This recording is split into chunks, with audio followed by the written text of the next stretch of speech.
بسم اللہ الرحمن الرحیم۔ السلام علیکم۔ میں ڈاکٹر تنویر انور خان آپ کے لیے آج اپنی 100 نمبر کی کہانی یعنی ناول ٹائیگر آئز کی 9ویں قسط لے کے آئی ہوں۔ امید ہے آپ میرا یہ ناول انجوائے کر رہے ہوں گے۔ بھائی اگر آپ انجوائے کر رہے ہیں تو پلیز میرے چینل کو لائک کریں، سبسکرائب کریں اور بیل کے آئیکن کو دبا دیجئے، کیونکہ ابھی میری یہ ٹائیگر آئز کی قسطیں جاری و ساری ہیں۔ تو آئیے ہم دیکھتے ہیں کہ 8ویں قسط میں ماریا کس سے الجھ پڑی۔ ماریا جو تھی وہ والٹر انکل سے اسکائنگ سیکھنے کے لیے الجھ پڑی، اور جب انہوں نے اسے قصہ سنایا کہ بھائی وہ ایک لڑکی کی ڈیتھ ہو گئی تھی، پتھر سے ٹکرا گئی تھی وہ اسکائنگ کرتے ہوئے، تو اس نے کہا اچھا ہوا نا، وہ کبھی ایسے گھر میں تو نہیں رہ رہی تھی جیسے گھر میں رہ رہی ہوں۔ تو انہوں نے کہا بھائی اس گھر میں کیا برائی ہے؟ تو اب آگے دیکھیں ماریا کیا جواب دیتی ہے۔ ماریا کہتی ہے کوئی برائی نہیں ہے، یہ کہہ کر وہ باہر نکل گئی۔ مریضوں کی خدمت کے لیے میں ہر ہفتے اسپتال جاتی تھی اور خاص طور سے مسٹر آرٹنر کے پاس خاصا وقت گزارتی۔ یہ وہ واحد مریض تھے جو اسپتال میں داخل ہونے کے بعد سے آج تک کبھی غائب نہیں ہوئے تھے۔ روز روز کی ملاقات کے بعد ہم دوست بن چکے تھے۔ مجھے یہ جان کر بڑا افسوس ہوتا تھا کہ وہ دن بدن کمزور ہوتے جا رہے تھے۔ ان کی ہفتے وار رپورٹ میں کوئی نہ کوئی ابتر تبدیلی آ جاتی تھی۔ حال یہ تھا کہ ان کے گال پچک چکے تھے، جسم لاغر ہو رہا تھا۔ پچھلے ہفتے جب میں نے انہیں نقلی دانتوں کے بغیر دیکھا تھا تو وہ کوئی قدیم شخصیت لگ رہے تھے، حالانکہ ان کے میڈیکل ہسٹری چارٹ سے معلوم ہوا کہ وہ صرف 57 سال کے ہیں۔ اتنی بیماری کے باوجود وہ خوش مزاج تھے، اور میں یہ سمجھ نہیں پا رہی تھی کہ جو شخص موت کے اتنا نزدیک ہو اپنی باقی زندگی خوشگوار طریقے سے کیسے گزار سکتا ہے۔ مسٹر آرٹنر میرے اسکول کے بارے میں مجھ سے باتیں کرتے رہتے، اور ان کا مشورہ تھا کہ میں سوئمنگ ٹیم میں شامل ہو جاؤں، جبکہ میں نے انہیں بار بار یہ بتایا تھا کہ میں اچھی غوطہ خور نہیں ہوں، مجھے تیرنا بالکل نہیں آتا، اور میں اپنا منہ پانی میں دے کر ذرا دیر بھی نہیں رہ سکتی۔ مگر وہ کہتے تھے کہ میری کاٹھی ایک تیراک کی سی ہے اور میں تیرنا سیکھ سکتی ہوں۔ انہیں بڑا افسوس تھا کہ وہ تیرنا نہیں سیکھ سکے، مگر ان کا بیٹا ایک ہائی اسکول ٹیم کا 3 سال سے اسٹار تھا، اور میں نے ان سے وعدہ کیا تھا کہ میں سوئمنگ کے بارے میں غور کروں گی۔ مگر حقیقت یہ تھی کہ میں اسکول کے ڈرامے میں حصہ لینا چاہتی تھی۔ یہ اوکلاہاما کی پروڈکشن تھی اور اس کا اسکرپٹ اور میوزک ڈرامہ ڈپارٹمنٹ سے مل رہا تھا۔ سولو گانے کا موقع تو بہت بڑی بات ہے، مجھے تو اگر کورس میں گانے کا موقع مل جائے تو بھی بڑی خوشی کی بات ہے۔ جب میں اسپتال میں مریضوں کی خدمت کرنے کے لیے جاتی تو ان کے کمرے میں سب سے آخر میں جایا کرتی تھی تاکہ زیادہ دیر بیٹھ کر باتیں کر سکوں۔ آج جب میں اسپتال کی راہداری سے گزر رہی تھی تو میں نے دیکھا کہ کمرے کا دروازہ بند ہے۔ میرا دل ڈوبنے لگا۔ میں اپنے دل کو بار بار سمجھانے لگی کہ مجھے مسٹر آرٹنر کی موت کے لیے ہر لمحہ تیار رہنا چاہیے، مگر میں شاید اس حادثے کے لیے ذہنی طور پر تیار نہیں تھی۔ میں نے ہلکے سے دروازے پر دستک دی، پھر دروازے کو ہلکے سے دھکا دیا، اور اس وقت مجھے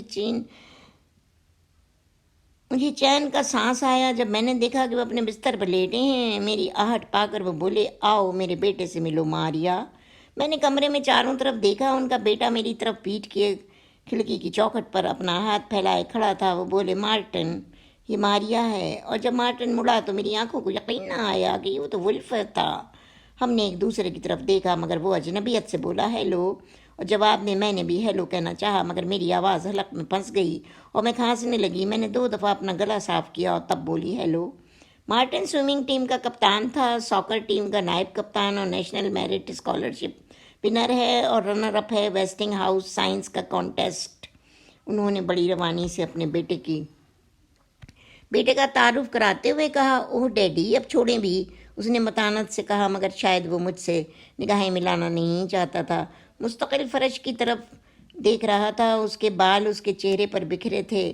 شاید یہ اپنے بارے میں بات کرنا پسند نہیں کرتا، مسٹر آرٹنر نے مسکرا کر کہا۔ اب اسے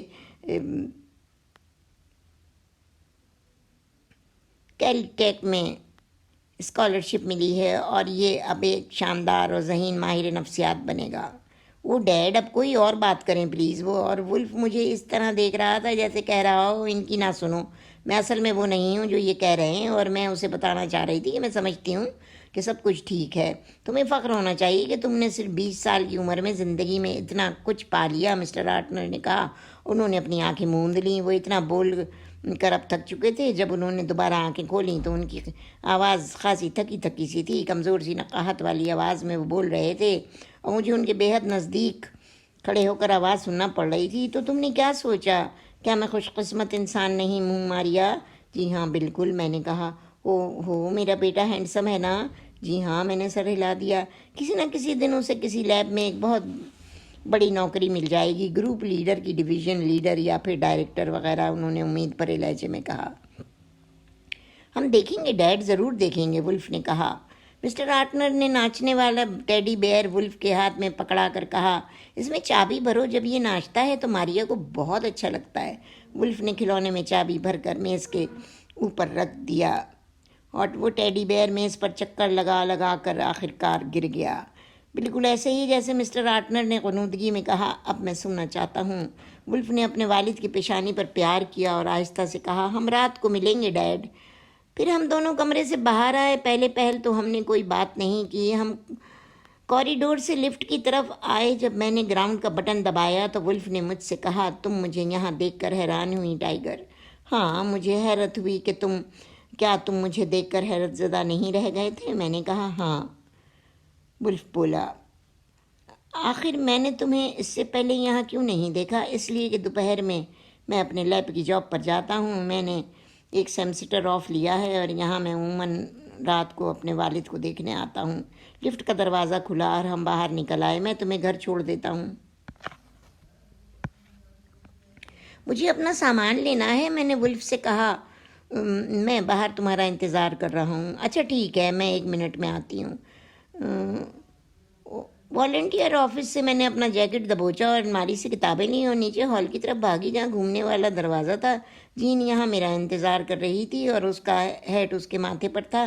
مجھے گھر جلدی جانا ہے جین. میں نے گھومنے والے دروازے سے باہر اپنا راستہ بنایا اور جین میرے پیچھے تھی. باہر ولف میرا انتظار کر رہا تھا. میں اس کے ٹویوٹا ٹرک پر سوار ہو گئی.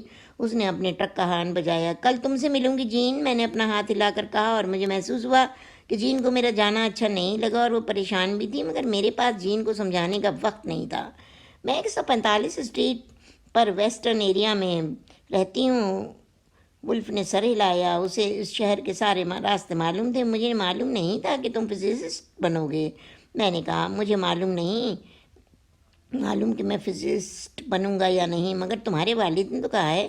ہاں، وہ چاہتے ہیں کہ میں فزسسٹ بنوں. تم بڑے چلاک ہو، میں نے کہا اور ولف ہنس پڑا. میں گود میں رکھے اپنے ہیٹ سے کھیل رہی تھی. وہ اور بولی. کیا مطلب ہے تمہارا؟ وہ چاہتے ہیں کہ ہاں، انہوں نے میرے بارے میں سب کچھ پلان کیا ہوا ہے. اور مجھے یاد آنے لگا کہ کس طرح مسٹر آرٹنر چاہتے تھے کہ میں سوئمنگ ٹیم میں شامل ہو جاؤں، جبکہ مجھے ذرا بھی دلچسپی نہیں تھی. اور جین کے ماں باپ بھی اس پر کچھ مسلط کرنا چاہتے تھے اور والٹر انکل مجھے کالج بھیجنے کے لیے زور دے رہے تھے. میری مرضی معلوم کیے بنا کہ میرے لیے کیا چیز ضروری ہے اور کیا نہیں. میں نے ولف سے پوچھا. تم کیا چاہتے ہو ولف؟ یہ بہت بڑا سوال ہے ٹائیگر، اور میں ابھی تک اس کے جواب پر پہنچ نہیں پایا ہوں. اچھا ٹھیک ہے، پھر بات کریں گے. میرا گھر آ گیا اور ولف نے انجن بند کر دیا اور میری طرف دیکھتے ہوئے بولا. کیا تمہارے والد بھی کینسر سے فوت ہوئے جو تم میرے والد کی اتنی خدمت کرتی ہو، ان کے اتنے نزدیک ہو؟ نہیں، میرے والد. میں کہتے کہتے رک گئی کہ اسے سچ بتا دوں، مگر پھر میں نے بہانہ کر دیا. میرے والد ایکسیڈنٹ سے فوت ہوئے، اچانک، بالکل اچانک. مشکل ہے، بہت مشکل، ولف نے کہا. ہاں، میں نے کہا. اس نے اپنے دونوں بازو اسٹیئرنگ پر رکھے اور سر ٹیک لیا. میں نے اپنا ہاتھ اس کے ہاتھ پر رکھ کر کہا. کیا تم مجھے ویکینڈ پر اس گھاٹی میں ملو گے؟ نہیں، ویکینڈ پر میں اپنے والد کے ساتھ پورا وقت گزاروں گا. اچھا ٹھیک ہے، پھر میں تمہیں اگلے ہفتے اسپتال میں ملوں گی. اس نے کوئی جواب نہیں دیا، حالانکہ مجھے اندیشہ تھا کہ شاید اگلے ہفتے تک مسٹر آرٹنر فوت ہو چکے ہوں گے اور ہم نہیں مل پائیں گے. میں نے ٹرک کا دروازہ کھولا اور باہر آ گئی. Good by tiger. میں نے سر ہلا دیا اور میں گھر کے اندر بھاگی، کیونکہ مجھے معلوم تھا کہ میں اب رونے والی ہوں. دوسرے دن روز جین نے مجھ سے پوچھا. ٹرک میں کون تھا؟ ایک دوست. مگر کون سا دوست؟ مسٹر آرٹنر کا بیٹا. وہ کیوٹ ہے نا ماریا؟ بہت سی باتیں ایسی ہیں جو بہت بامعنی ہوتی ہیں، کیوٹ ہونے سے ہٹ کر بھی. جین کا چہرہ سرخ ہو گیا اور وہ وہاں سی ہو گئی، اور میں وہاں سے ہٹ گئی، اور اسی رات میں نے جین کو فون کیا۔ آئی ایم سوری، میں نے کہا۔ ماریا تمہیں نہ معلوم کیا ہو گیا ہے؟ اس نے کہا کچھ نہیں، بس بات اتنی سی ہے کہ میں مسٹر راٹنر کو مرتا ہوا نہیں دیکھ سکتی۔ ہمیں جذباتی طور پر مریضوں سے متاثر نہیں ہونا چاہیے۔ مجھے معلوم ہے، مگر ہم انسان ہیں نا، اور میں کچھ نہیں کر سکتی جین۔ ہماری گفتگو کے دوران تھوڑا سا وقفہ آیا اور پھر جین بولی، سنو ماریا، ہم کرسمس کی شاپنگ کرنے ہفتے کو سانٹا فی جا رہے ہیں، تم چلو گی ہمارے ساتھ؟ یقیناً چلوں گی، میں نے جواب دیا۔ دوسری رات کھانے کے دوران ماما بولی، میں سوچ رہی ہوں کہ کرسمس کے بعد پارٹ ٹائم جاب کر لوں، شاید میں کچھ مدد کر سکوں۔ والٹر انکل نے کہا، ارے یہ تو بڑا اچھا ہوگا، مجھے کم از کم روز صبح جانے کا بہانہ تو ملے گا اور بستر سے نکلنے کا موقع بھی ملے گا، کچھ سلسلہ تو بنے گا۔ میں جین کی فیملی کے ساتھ سانٹا فی گئی اور وہ مجھے شہر سے زیادہ گاؤں لگا اور مجھے اپنا اٹلانٹک سٹی یاد آ گیا۔ وہاں تو جہاں نکل جاؤ تو ہر طرف آدمی ہی آدمی نظر آتے تھے۔ یہاں لاس ایلماس کی سپر مارکیٹوں میں صرف گھریلو خواتین نظر آتی ہیں، اور سانٹا فی تو سیاحوں کی توجہ کا مرکز ہے، جہاں انگریز، اسپینش اور امریکن نظر آتے ہیں۔ ہم نے پلازا کے سامنے چہل قدمی کی اور دکانوں کی کھڑکیوں پر لگے سجاوٹ کے نمونوں کو دیکھنے لگے۔ وہاں پر کچھ دکاندار مختلف قسم کے زیورات لیے بیٹھے تھے، جن میں چوڑیاں، نیکلس، کانوں کے بندے وغیرہ شامل تھے۔ میں نے ماما کے لیے بندے لے لیے، $10 کے ملے، مگر اس مہنگی قیمت کے باوجود مجھے بہت اچھے لگے۔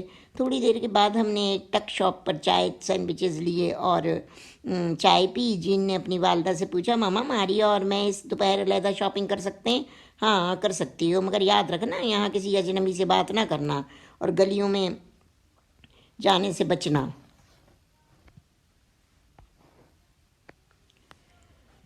باہر نکل کر جین کے والدین بازار کی دوسری طرف چلے گئے اور میں جین کے ساتھ دوسری طرف۔ ہمارے ساتھ ساتھ لڑکوں کا ایک گروپ بھی چل رہا تھا۔ جین نے کس کر میرا ہاتھ پکڑ لیا، وہ کانپ رہی تھی۔ کیا بات ہے، یہ اسپینش لڑکے ہیں؟ تو یہ کہ ان کی طرف مت دیکھنا، تم سڑک کی دوسری طرف دیکھو، اس پار وہاں۔ اس نے اشارہ کیا اور میں ہنس پڑی۔ جین کیا بات ہے، تمہیں نہیں معلوم ہے یہاں ریپ کا ریٹ بہت ہائی ہے؟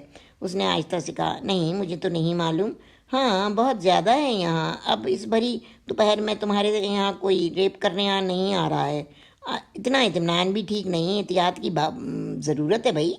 لڑکے ہمارے سامنے سے گزر گئے، تم نے سنا ماریا؟ کیا؟ وہ جب گزر رہے تھے تو عجیب عجیب آوازیں نکال رہے تھے۔ نہیں میں نے کچھ نہیں سنا، اور میں نہیں سمجھتی کہ انہوں نے تمہیں دیکھنے کی بھی زحمت گوارا کی ہو، مگر یہ لوگ ایسے ہی انگریز لڑکیوں کو پکڑ لیتے ہیں۔ جین فکر مت کرو، اب ایسا اندھیر نہیں ہے، یہ بیکار سی سوچیں ہیں۔ ہم چلتے چلتے رک گئے اور ایک دوسرے کے سامنے آنکھوں میں آنکھیں ڈالے کھڑے تھے۔ تم یہاں نئی ہو اس لیے تمہیں معلوم نہیں ہے، تم کچھ سمجھتی نہیں ہو ماریا۔ نہیں جین، میں نہیں، تم سمجھتی نہیں ہو۔ بس چلو شاپنگ کرتے ہیں۔ ہم ایک کتابوں کی دکان میں گھس گئے اور میں نے والٹر انکل کے لیے ایک کتاب کمپیوٹنگ فار فن خریدی۔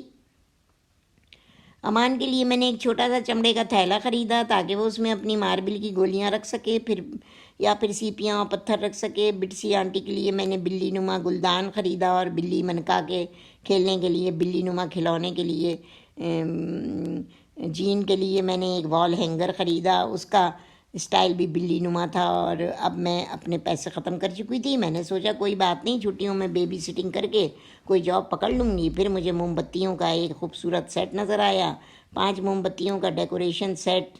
قیمت پوچھی تو $3.5 تھی، اپنے والیٹ میں دیکھا تو صرف $2 تھے۔ میری مشکل سمجھ کر سیلز وومن نے دوسری چیزوں میں پیسے کم کر کے مجھے وہ $1 ہی دے دیے اور انہیں ٹیشو پیپر میں لپیٹ کر دوسرے سامان کے ساتھ بیگ میں رکھ دیا۔ کسی کو یہ معلوم نہیں تھا کہ میں نے یہ موم بتیوں کا تحفہ اپنے ڈیڈی کے لیے لیا تھا۔ ڈیڈی کو طرح طرح کی موم بتیاں جمع کرنے کا بہت شوق تھا۔ شاید یہ میرا اپنے والد کے لیے جذباتی لگاؤ تھا، لیکن میرے اس احساس کو سمجھنے والا کوئی نہ تھا۔ میں نے سوچا کہ کسی کو بتاؤں گی بھی نہیں۔ ہم لوگوں نے ایک ریسٹورنٹ میں رات کا کھانا کھایا اور ہم جب واپس پلازا کے سامنے آئے تو ہم نے دیکھا موم بتیوں کی روشنیوں سے جگمگا رہا تھا۔ جین کے ماں باپ ہاتھ میں ہاتھ ڈالے چل رہے تھے، ایسے میں مجھے اپنے والدین یاد آ گئے۔ بے اختیار آنسو میری آنکھوں سے بہہ نکلے۔ یہ پہلا موقع تھا کہ ہم والد کے بغیر کرسمس کی تیاری کر رہے تھے۔ جب ہم واپس گھر آئے تو واپسی میں میرا کسی سے بات کرنے کا موڈ نہیں تھا۔ واپسی پر میں کار میں سوتی رہی۔ کرسمس کی صبح بٹسی آنٹی میری پردادی کا موم بتیوں کا اسٹینڈ لے کر آئی ہوں، جس پر 8 موم بتیاں تھیں۔ ہم نے وہ جلائیں اور پھر ہم لوگوں نے دعا کی اور پھر سب نے ایک دوسرے کو کرسمس ٹری کے نیچے رکھے ہوئے تحائف دیے اور لیے۔ جب میرے بچے ہوں گے تو میں گھر میں اس طرح کرسمس مناؤں گی، ایک لمحے کو میں نے سوچا۔ ہماری کرسمس اداس اور خاموش سی گزری، حالانکہ ہم میں سے ہر شخص یہ کوشش کر رہا تھا کہ وہ خوش نظر آئے۔ دل ہی دل میں سب ڈیڈی کو یاد کر رہے تھے، مگر اس بارے میں کوئی بھی بات نہیں ہو رہی تھی۔ بٹسی آنٹی، والٹر انکل نے رات کو کرسمس کے کھانے پر اپنے کچھ دوستوں کو بلایا تھا۔ وہ آدمی لیب سے آئے تھے، طلاق یافتہ تھے، اس لیے تنہا آئے تھے۔ ایک خاتون جنہیں وہ سالوں سے جانتے تھے اور ایک کم عمر کنڈر گارڈن کی ٹیچر جو بٹسی آنٹی کے منگل نائٹ گروپ میں ہوتی تھیں، اور مجھے اچھا لگا کہ انکل آنٹی نے ان لوگوں کو گھر پر بلایا۔ میں نے دیکھا کہ کنڈر گارڈن کی وہ کم عمر ٹیچر بے تحاشا شراب پی رہی تھی اور ایک طلاق شدہ آدمی مستقل میری مما کو گھور رہا تھا، جو مجھے ذرا بھی اچھا نہیں لگا۔ اس رات جب ہم کھانے سے فارغ ہوئے، پلیٹیں وغیرہ دھو کر سکھا رکھ دی گئیں، تو میں اپنے کمرے میں آئی اور اپنے سوٹ کیس میں سے ڈیڈی کا تحفہ نکال کر 5 موم بتیاں جلا دیں اور انہیں دیکھتی رہی۔ ڈیڈی، یہ آپ کے لیے میں ہے کرسمس کا تحفہ، کاش آپ میرے ساتھ ہوتے۔ موم بتیاں جل رہی ہیں اور 15 منٹ کے بعد وہاں کچھ بھی نہ تھا، صرف موم بتیوں کی پگھلی ہوئی موم کا ڈھیر تھا۔ دوسری صبح ژالہ باری ہو رہی تھی اور میں اپنے کمرے کی کھڑکی سے گرتی ہوئی برف کو دیکھ رہی تھی اور میری سانسوں نے کھڑکی کے شیشوں پر دھند کر دی۔ مسٹر آرٹنر کوما میں تھے اور ڈاکٹروں کی رائے کے مطابق غالباً اس کوما سے باہر وہ کبھی نہیں آ پائیں گے۔ ولف ان کے بستر کے نزدیک کتاب کھولے بیٹھا تھا، مگر کافی دیر سے اس نے ایک صفحہ بھی پلٹا نہیں تھا، بس ایسے ہی بیٹھا تھا۔ میں نے اس سے پوچھا کہ اگر وہ کوک پیے تو میں اسے لا کر دوں۔ ہاں ٹھیک ہے، لا دو۔ میں نے اسے مشین سے کوک کا گلاس لا کر دے دیا۔ نرسوں نے مجھے یقین دلایا تھا کہ مسٹر آرٹنر تکلیف میں نہیں ہیں اور بہت جلد ان کی تکلیف ختم ہو جائے گی۔ اس شام ولف نے مجھے گھر چھوڑا۔ ٹائیگر، میں تمہیں بہت مس کروں گا۔ کیا مطلب، تم کہیں جا رہے ہو؟ ہاں، میں چلا جاؤں گا۔ اور اسی کے ساتھ میری یہ 9ویں قسط ختم ہوتی ہے۔ ویورز، ہم یہاں پہ اس کو اینڈ کرتے ہیں۔ آگے پھر ماریا اور ولف کی بات کیا ہوئی وہ ہم اگلی قسط میں آپ کو 10ویں قسط میں بتائیں گے۔